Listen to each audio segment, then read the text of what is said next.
you pull on that jersey, you represent yourself and your teammates. And a name on the front is a hell of a lot more important than the one on the back. Get that through your head. And here we go.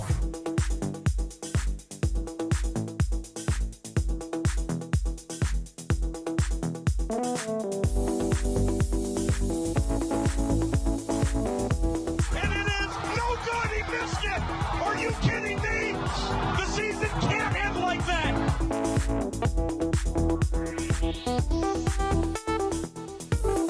Playoffs? Don't talk about playoffs. You kidding me? Playoffs? I just hope we can win a game. What we've got here is failure to communicate. We all go a little mad sometimes.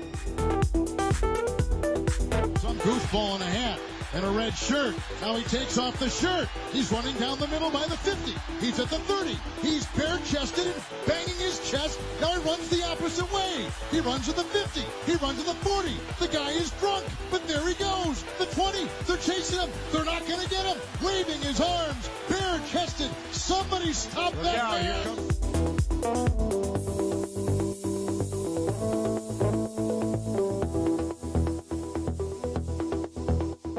Good evening and welcome to another edition of the program otherwise known as NETMA. I am your host, Tyler Falk.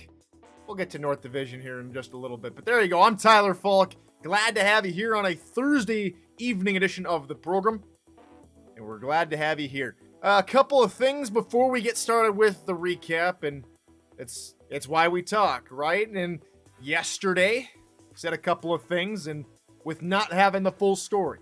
I'm a busy man. I wasn't able to get out in time to fully prepare for the entire show and only had half of the story from Frank Wade. And everything I said yesterday, I think muted the main point of what I was trying to make. And there are some things that, again, only had half the story, shouldn't have said as much as I did without getting the full story. And we make mistakes as journalists. We make mistakes as human beings. The only thing we can do is change, be better, try 100% to never do it again. And what I should say, what I should have said yesterday was Frank is building his player the way he wants to build his player. He feels he can do that somewhere else the way he wants to. He is more than welcome to do what he wants. I have no ill will to Frank. Hell, I met him at the convention. Fantastic guy. Great guy. Shared a few beers with him. Not my intention yesterday to try and tear him down, right? So, a couple of comments I got yesterday. Some of this happened on the Axis show, but I'm going to address it here. There's criticism for what anybody does. And I welcome criticism. If you're going to criticize me for saying something wrong, go for it. I encourage you to do it. Because that only makes me better. That only helps me learn from my mistakes and not make so many of them in the future. What I will say, though, is if you think that no one should be allowed to make a mistake, that no one should be allowed to maybe not have the entire truth, and say that person should no longer be doing anything, or that they're a terrible person, terrible human being, right? If you think everyone should be perfect, if you think I should be perfect, there's probably one of two things that have probably happened. A, those people will probably never see this video. They already, for some reason or another, dislike me. For what I say, for trying to give my opinion, give off as much factual information as I possibly can. And sometimes mess up. Again, you're probably not watching this video. Or you fall into category 2. If you think everyone should be perfect. If you think I should be perfect. you've probably turned off the video by now. Or you're going to after what I say. Here is what I'll say to everyone that's still listening, that still is gracious enough to spend their time with me on the show, spend the time with everybody who jumps in and watches the show for what it is. Those comments will never again discourage me. They will never again discourage me from putting out this show. In fact, it galvanizes me to make better content, to push forward and change the mistakes. I can't go back and fix the past. I can't go back in time and tell myself not to say the things I did. Because if already would have happened if we had time travel. I digress. I can only get better. Hold me to that standard. If I mess up, tell me cordially, instead of continuously throwing me out in Gen Chat, in Twitch chat. Stop trying to stab me in the back. Or keep stabbing me in the back. I encourage you to keep stabbing me in the back. Because the real human beings will reach out. Will take my already extended hand to sit down and talk like human beings. To sit down and talk like civilized people about what's going on. About how we can improve. I'm not trying to break apart people, relationships, anything. I'm trying to build connections here.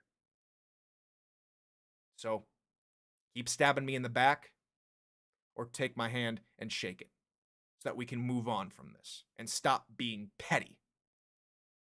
That's all I'm going to say about that. Because what you're mostly here for is a much more happier topic for most teams, and maybe a season to forget for others as we take a look at season 18 as a whole for all 24 teams that took part in season 18. Of course, we now have 28 teams and a couple of rebranding that we'll talk about more and more as the days go on, especially today and tomorrow. We're taking a look at the North Division, Atlantic Division, and East Division today, and we'll start out with that North Division. The Dragons flourish while the Corsairs fall. Corsairs, again, last season, we thought they had turned a new leaf. Things had gone up in the world for them.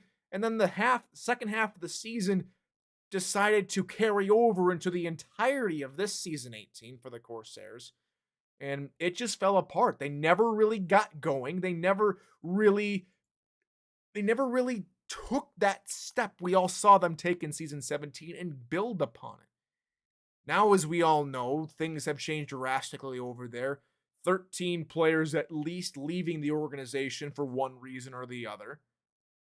And we saw, as I correctly predicted, a correct prediction from Tyler, you say? Nonsense. At the beginning of this season, I said it was the year of the Dragon. I said the DC Dragons would go to the playoffs, and well, they snuck into the playoffs, hosted a playoff game even. Unfortunately, they lost to Sioux Falls, but for the Dragons, it was a really good season.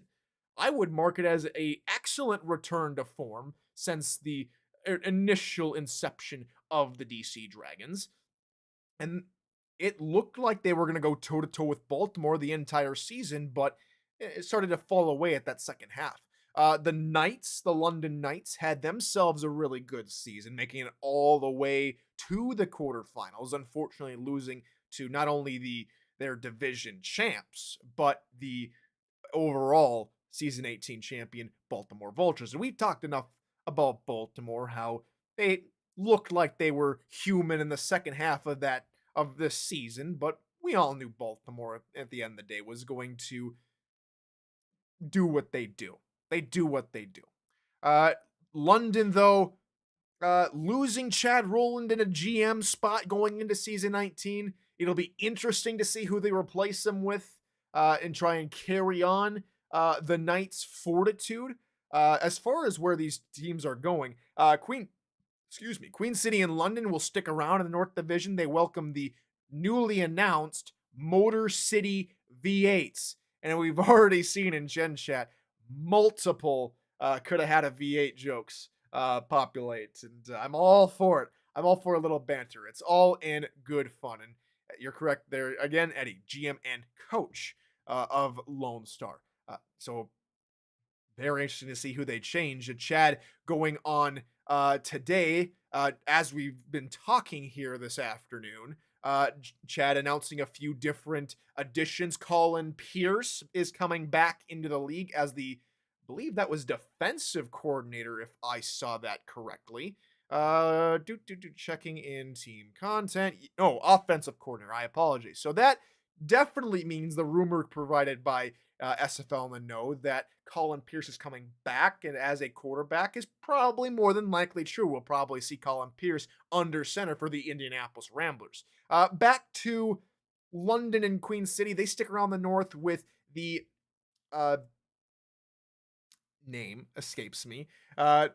London, Queen City with the V8s, and I believe it's Indianapolis alongside them in the North Division. Let me make sure that I have my facts right. I thought I had the entirety of the I thought I had the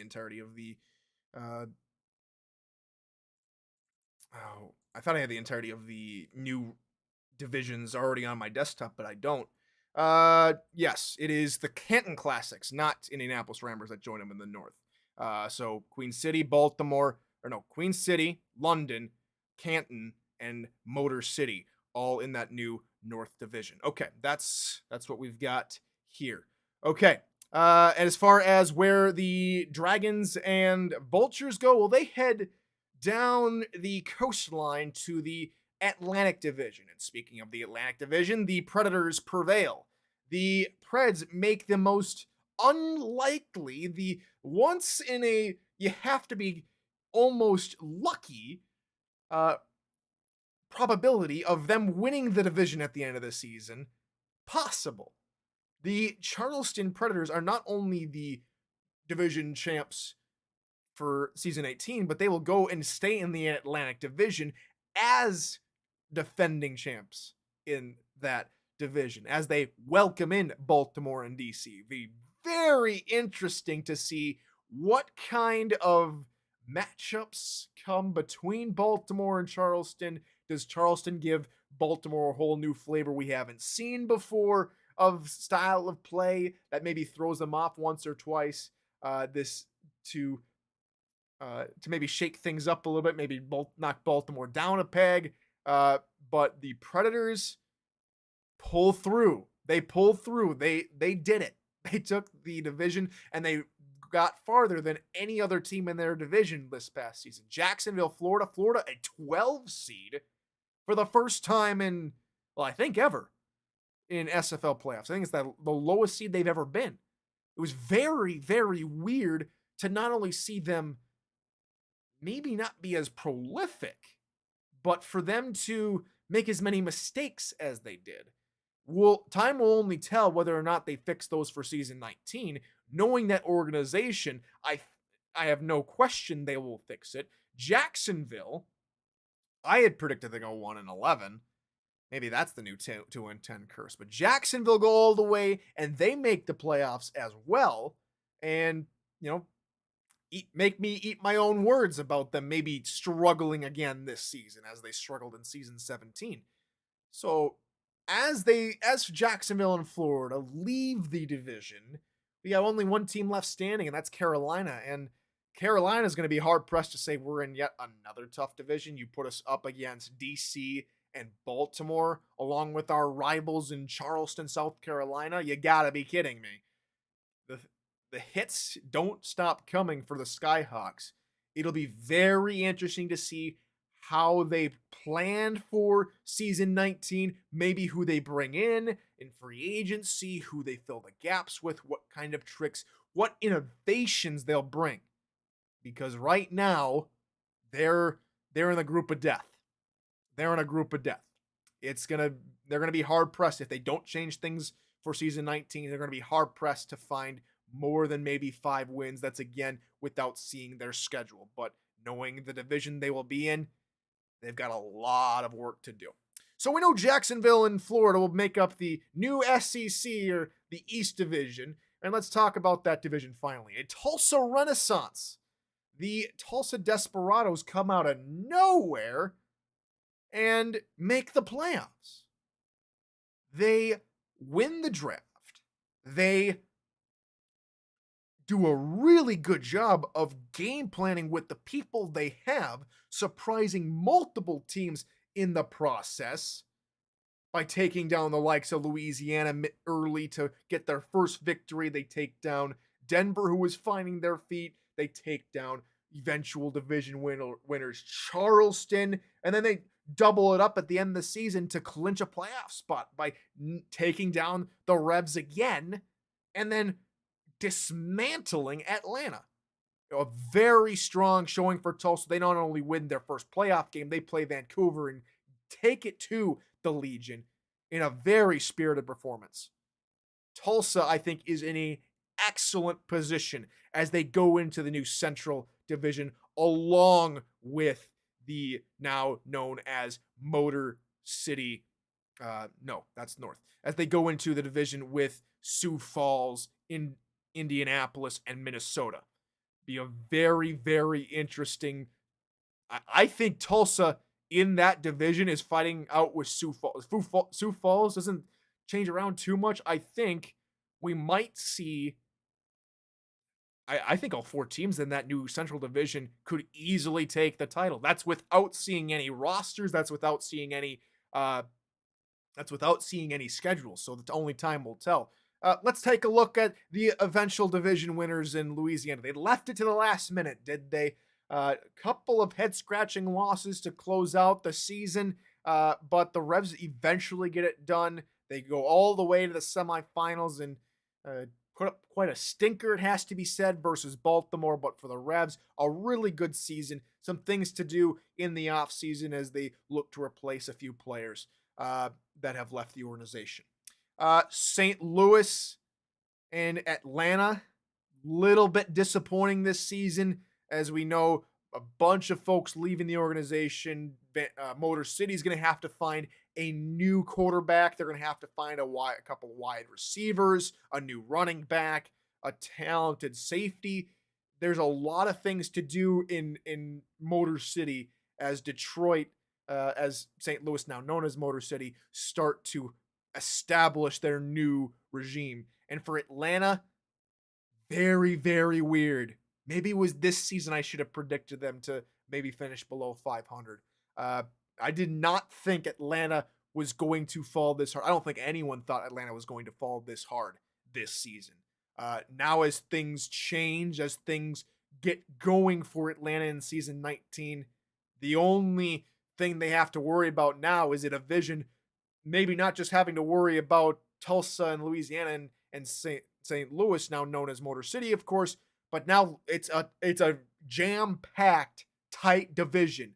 2 Florida teams, Jacksonville, Florida, Atlanta, and Louisiana. That is a crazy, crazy division.